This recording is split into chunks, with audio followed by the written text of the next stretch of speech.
Bismillahirrahmanirrahim. Assalamualaikum warahmatullahi wabarakatuh. Perkenalkan, nama saya Bang Musin Prata dengan NIM 1810134. Saya akan menjelaskan yang pertama, peran keterlibatan perempuan dalam hukum. Peranan perempuan baik dalam memperjuangkan rumah tangganya dan mempertahankan bangsa Indonesia ini sungguh sangat luar biasa. Kaum perempuan ikut andil dalam segala aspek kehidupan. Sumur, dapur, dan kasur pada dasarnya bukanlah tempat kaum perempuan semata, melainkan mereka juga bisa berbuat lebih baik dari itu. Maksimalnya perempuan untuk dapat berkarya bagi diri dan masyarakat agar kedepannya bisa berpikir lebih maju dalam kehidupan sosialnya, berkarya dalam berbagai bidang sesuai kemampuan yang dimiliki, sehingga tidak ada lagi perempuan yang tidak bisa berdikari. Perempuan telah memiliki peran cukup besar dalam mencapai kemerdekaan Indonesia. Salah satunya bukti bangkitnya perempuan Indonesia adalah Katis Kongres Perempuan pertama kali diselenggarakan pada tanggal 22 Desember 1929. Kesempatan perempuan untuk menjajaki ranah publik sebenarnya semakin terbuka. Akibatnya muncul sangat untuk mendorong kesetaraan gender dari organisasi internasional dan Perserikatan Bangsa-Bangsa atau PBB. Hal tersebut ditegaskan dalam Konvensi Penghapusan Segala Bentuk Diskriminasi Terhadap Wanita atau Convention of the Elimination of All Forms of Discrimination Against Women atau CEDAW yang ditetapkan pada 18 Desember tahun 1979. Selanjutnya, Indonesia meratifikasi konvensi tersebut ke dalam Undang-Undang Nomor 7 Tahun 1984 sebagai penegasan agar terwujudnya persamaan kedudukan antara laki-laki dan perempuan di Indonesia dengan menghapus praktek diskriminasi yang menghambat kemajuan perempuan. Peran perempuan sejatinya tidak hanya membangun diri dan keluarganya, tetapi membangun masyarakat dan negara.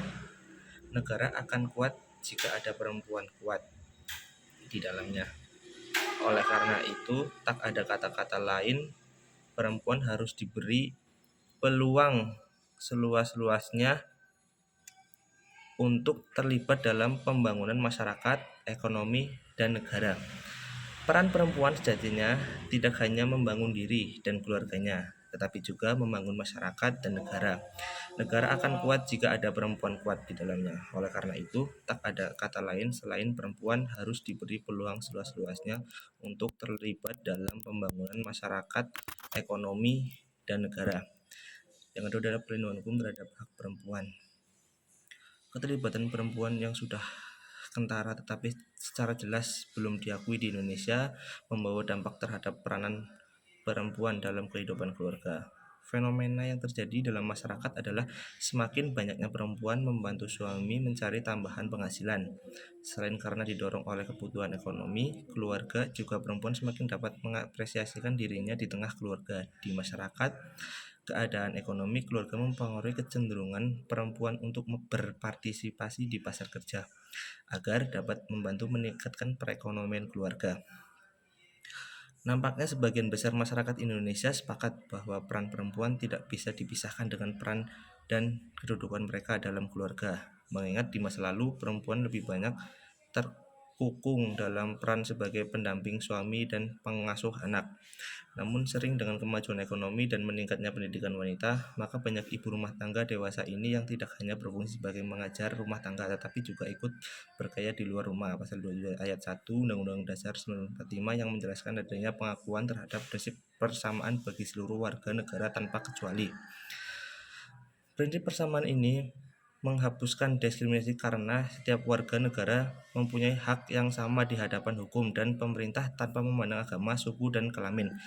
Kedudukan dengan golongan Mempeni Martojo 1 mengatakan bahwa istilah warga negara sudah barang tentu mengandung pengertian baik wanita maupun pria. Ada yang dikemukakan oleh maupun Martojo adalah benar, sebab dia mana pun negara di dunia ini warga negara ini selalu terdiri dari laki-laki dan perempuan. Dengan adanya pengakuan persamaan hak warga negara, berarti laki-laki dan perempuan tidak ada perbedaan. Diakuinya prinsip persamaan di hadapan hukum dan pemerintah di dalam undang-undang menunjukkan bahwa pendiri negara Indonesia sebelum mendirikan negara sadar betul tentang arti terhadap hak asasi manusia, tertinggal dan memberikan dalam ekonomi, pendidikan, kesejahteraan, pekerjaan maupun dalam bidang politik. Salah satu penyebabnya adalah budaya praktiarki yang berkembang dalam masyarakat adat Indonesia.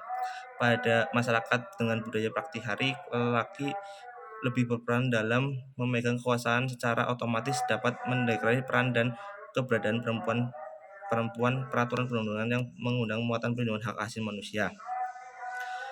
Undang-Undang Nomor 39 Tahun 1999 tentang HAM, Undang-Undang Nomor 23 Tahun 2005 tentang penghapusan KDRT, Undang-Undang Nomor 12 Tahun 2006 tentang kewarganegaraan, Undang-Undang Nomor 21 Tahun 2007 tentang pemberantasan tindak pidana penggadaan orang, dan Undang-Undang Politik, Undang-Undang Nomor 2 Tahun 2008 dan Undang-Undang Nomor 42 Tahun 2008. Kemudian Inpres Nomor 9 Tahun 2000 tentang pengaturan gender atau PUG, dan Kerpres Nomor 181 Tahun 19 tentang pembentukan Komisi Nasional Anti Kekerasan Terhadap Perempuan atau Komisi Perempuan yang diubah dengan Perpres Nomor 65 Tahun 2005. Kemudian instrumen hukum untuk mewujudkan keadilan gender. Negara harus bertindak untuk mewujudkan instrumen hukum dalam rangka memajukan keadilan gender dan perbedaannya perempuan, namun pada kenyataannya masih terjadi penyimpangan terhadap prinsip tersebut karena instrumen hukum cenderung melanggakan dominasi laki-laki terhadap perempuan. Konsep hukum yang berkeadilan bagi perempuan, bahwa hukum harus menjamin perempuan untuk berhak hidup bermartabat dan bebas tanpa rasa takut, yang dapat terwujud dengan menerapkan tipe hukum responsif. Tipe hukum responsif mengakui adanya pluralisme hukum yang berdampak pada luasnya kesempatan bagi perempuan untuk berpartisipasi dalam proses pembuatan hukum. Upaya mewujudkan reformasi hukum melalui pendekatan feminis jurisprudens dimulai dengan perspektif bahwa hukum dengan dibentuk berdasarkan nilai maskulin menunjukkan sejumlah keterbatasan atau keterkaitan pada realitas nilai-nilai sosial. Hukum yang demikian harus dilakukan reformasi guna mewujudkan hukum yang berkeadilan bagi perempuan. Undang-undang yang memajukan keadilan gender dan perbedaannya merupakan serta memastikan bahwa praktik hukum tersebut memiliki tujuan, yaitu untuk meningkatkan hak perempuan. Indonesia telah mengaktifkan CEDAW dengan Undang-Undang Nomor 7 Tahun 1984 tentang pengesahan konvensi mengenai penghapusan segala bentuk diskriminasi terhadap perempuan. Tapi dalam prakteknya masih terdapat beberapa instrumen hukum yang bersifat diskriminatif terhadap perempuan, misalnya pasal 31 ayat 3 Undang-Undang Nomor 1 Tahun 74 tentang perkawinan yang mengatur bahwa suami adalah kepala rumah tangga dan istri adalah ibu rumah tangga. Kemudian yang keempat ada kedudukan perempuan dalam perspektif hukum Islam. Dalam perspektif ajaran Islam, antara kaum laki-laki dan kaum perempuan memiliki kodrat dan tabiat bawaan sejak lahir yang berbeda baik secara fisik maupun psikis. Tidak ada seorang pun yang dapat membantu realitas yang demikian. Dengan perbedaan yang demikian tidak berarti menurut Islam kaum laki-laki lebih unggul atau lebih rendah dari kaum perempuan, melainkan hanya menunjukkan adanya bentuk psikis dan psikis atau karakter yang berbeda. Maka filosofis yang terkandung di balik penciptaan yang demikian adalah bahwa antara keduanya harus dapat bekerja sama dan berperan sesuai dengan kodrat dan tabiat masing-masing. Allah Subhanahu wa Ta'ala telah menyatakan dalam firman-Nya, sesungguhnya aku tidak menyia-nyiakan amal orang-orang yang beramal di antara kaum, baik laki-laki atau perempuan, atau karena sebagai kaum adalah turunan dari sebagian yang lain. Quran Surat Ali Imran surat 195.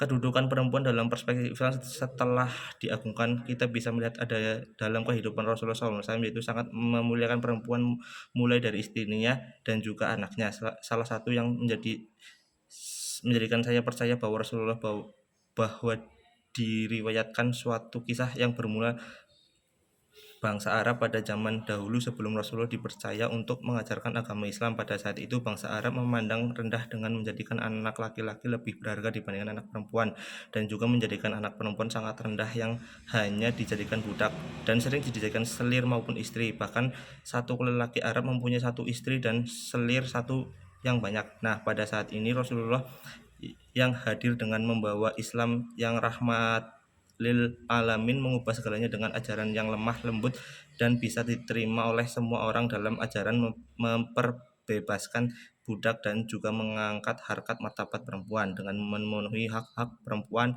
dan menjadikan menarik ialah Rasulullah melakukan poligami, itu menganjurkan jumlah pernikahan yang dilakukan bangsa Arab yang menikah dengan banyak selir hingga puluhan. Dalam perspektif ajaran Islam, antara kaum laki-laki dan kaum perempuan memiliki kodrat dan tabiat bahwa bawaan sejak lahir yang berbeda baik secara psikis maupun psikis. Tidak ada seorang yang dapat membantah realitas yang demikian. Terima kasih. Apabila ada tutur kata yang kurang berkenan, saya mohon maaf. Wassalamualaikum warahmatullahi wabarakatuh.